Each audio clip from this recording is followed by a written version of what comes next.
Faut-il contrôler son adolescence? C'est vrai que à cet âge-là, on craint énormément pour eux, on sent qu'on perd le contrôle, qu'ils nous échappent totalement et parfois on a envie de serrer un petit peu pour justement garder la main et surtout se rassurer. Ça vous intéresse? Eh bien on en parle tout de suite, c'est dans cette vidéo.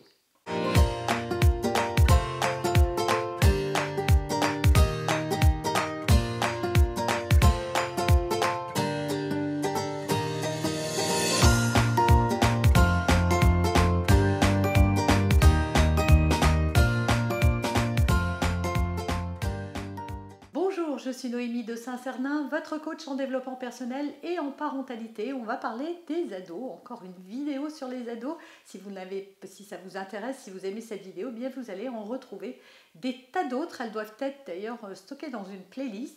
Mais en attendant de développer ce sujet, je vous invite à télécharger gratuitement mon coffret. Le lien cliquable apparaît sur la vidéo, mais vous pouvez également le retrouver en description ou en commentaire. Alors, les ados, faut-il les contrôler? Faut-il garder le contrôle? Est-ce que en lâchant un peu trop le lest, on ne risque pas de se retrouver avec des bêtises et de grosses bêtises? Alors déjà, il faut savoir qu'un adolescent, selon certaines études, passe plus de 95% de son temps sans vous.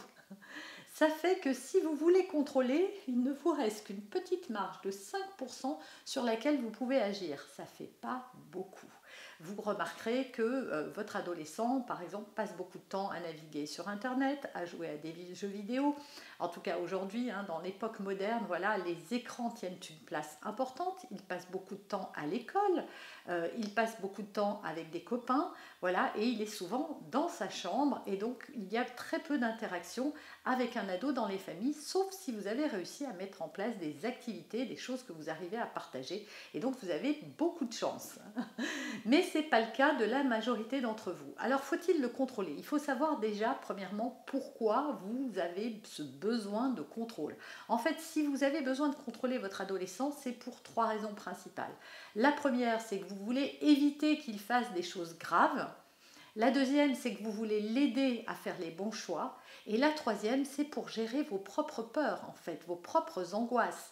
Et donc, la clé numéro 1, ça va être d'arrêter les projections sur votre adolescent. Il est vrai qu'en tant que parent, on passe son temps à projeter nos doutes, nos craintes, notre vision du monde sur nos enfants.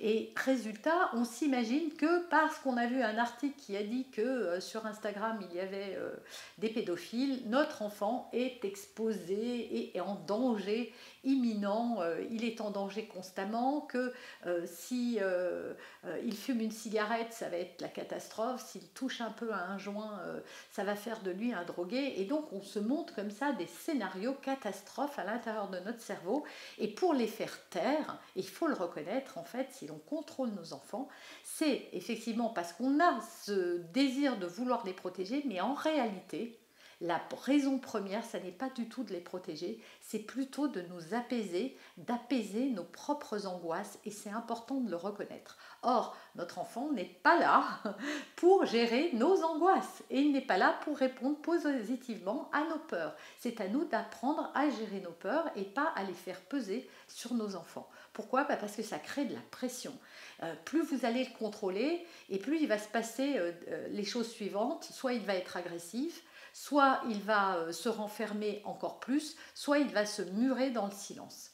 Résultat, vous allez couper la relation, et il faut vraiment que vous ayez conscience que le contrôle va détériorer la relation que vous avez avec votre enfant, parce que ça n'est pas agréable déjà d'être contrôlé quand on n'est pas un enfant, même quand on est un tout petit, et justement c'est là le problème, c'est que peut-être en plus vous faites ça depuis des années avec lui, et donc à l'adolescence, votre enfant plus que jamais a besoin que vous arrêtiez justement de le contrôler et de faire des choix pour lui, et que vous interfériez dans sa vie, et il a besoin d'apprendre à prendre soin de lui-même tout seul, et c'est vraiment une étape importante pour ça. La deuxième clé, c'est qu'il va falloir accepter que votre enfant se trompe. Voilà, comme je vous ai dit, il y a trois choses qui vont... votre contrôle va générer chez votre enfant, c'est 1, le mensonge, 2 l'agressivité, 3 le silence. Et donc j'imagine que vous n'avez pas du tout envie de ça. Donc plus vous allez le contrôler, et moins vous allez avoir de prise en fait. Parce que s'il vous ment, et s'il ment bien, et souvent quand ils apprennent à mentir, ils apprennent à mentir bien, donc il va vous rouler dans la farine et vous n'arriverez jamais à démêler le vrai du faux, et ça va vous rendre encore plus hystérique, parce qu'en plus s'il vous ment, vous allez imaginer qu'il vous cache encore des choses horribles, alors que s'il ment, c'est juste peut-être pour protéger son espace. S'il est dans le silence, c'est pareil, vous allez encore plus projeter vos peurs.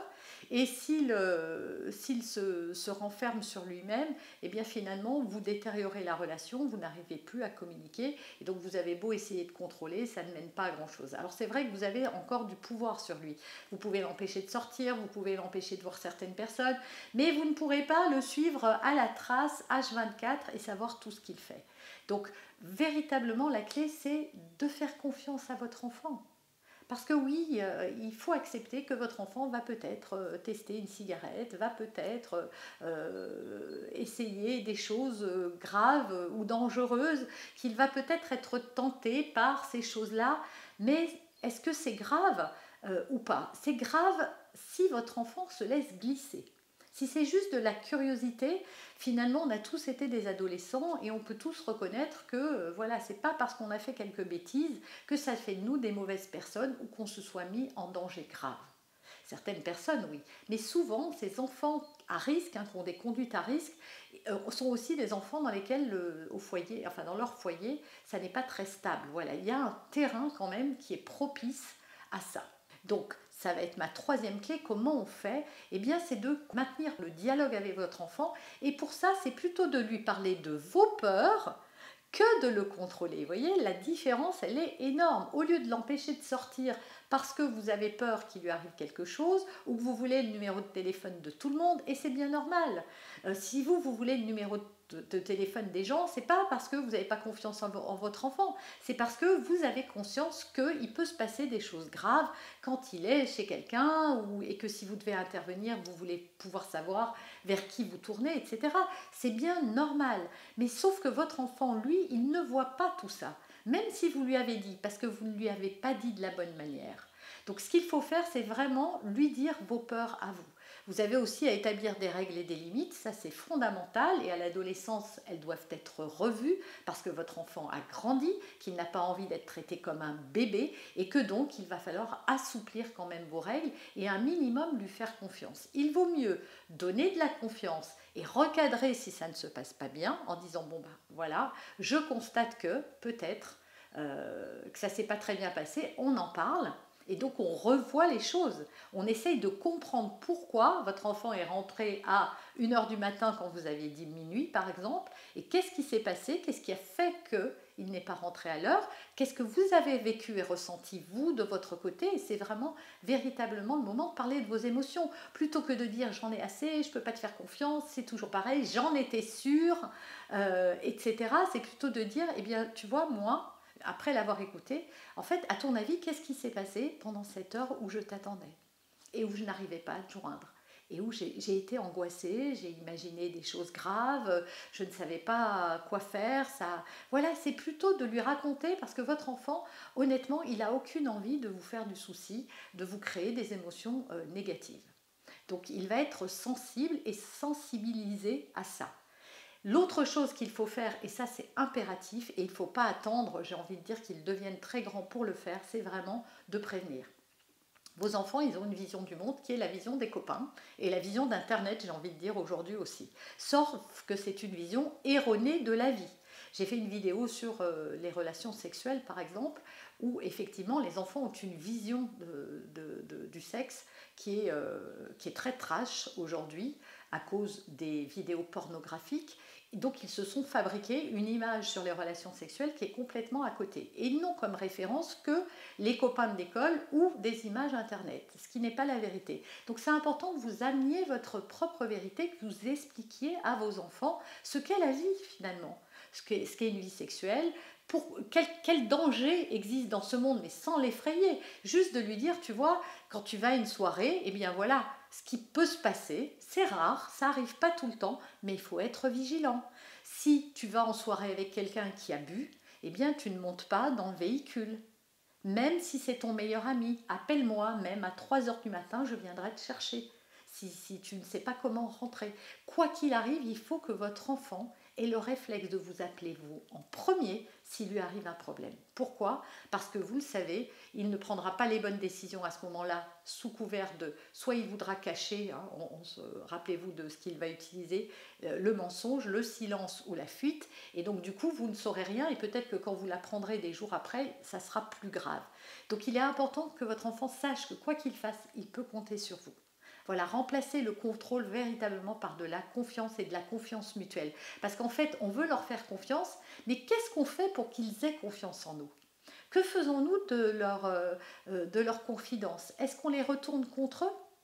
Est-ce qu'on en parle à des copains en rigolant? Ah tiens, Louise a un nouveau petit ami en ce moment, et eux entendent ça et ils se sentent profondément trahis. Voilà, comment nous aussi, on se montre digne de la confiance de nos ados. Voilà, j'espère sincèrement que cette vidéo, ça va vous aider à voir les choses autrement. Vous pouvez toujours télécharger donc mon coffret gratuit si vous avez envie d'aller plus loin.